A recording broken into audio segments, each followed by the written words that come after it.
सुरगुरुं वन्दे जगत्कारणं वन्दे पन्नगभूषणं मृगधरं वन्दे पशूनां पतिं वन्दे सूर्यशशाङ्कवहिनयनं वन्दे मुकुन्दप्रियं वन्दे भक्तजनाश्रयं च वरदं वन्दे शिवं शङ्करम्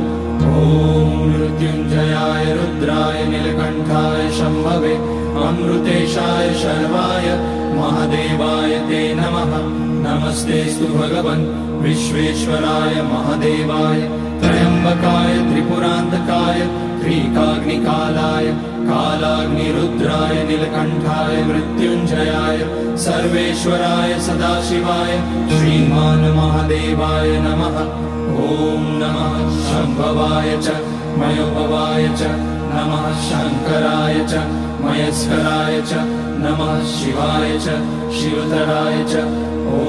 त्र्यम्बकं यजामहे सुगन्धिं पुष्टिवर्धनम् उर्वारुकमिव बन्धनान् मृत्योर्मुक्ष्यमामृतात् नागेन्द्रहाराय त्रिलोचनाय भस्माकराय महेश्वराय नित्याय शुद्धाय दिगम्बराय तस्मै नकाराय नमः शिवाय मन्दाकिनी सलिलचन्दनचर्चिताय नन्दीश्वर प्रमथनाथ महेश्वराय मन्दार पुष्य बहुपुष्य सुपूजिताय तस्मै मकाराय नमः शिवाय शिवाय गौरी वदनाब्जवृन्द सूर्याय रक्षाध्वरनाशकाय श्रीनीलकण्ठाय वृषध्वजाय तस्मै शिकाराय नमः शिवाय वसिष्ठकुम्भोद्भगौतमार्य मुनीन्द्रदेवार्चितशेखराय चन्द्रार्कवैश्वानरलोचनाय तस्मै वकाराय नमः शिवाय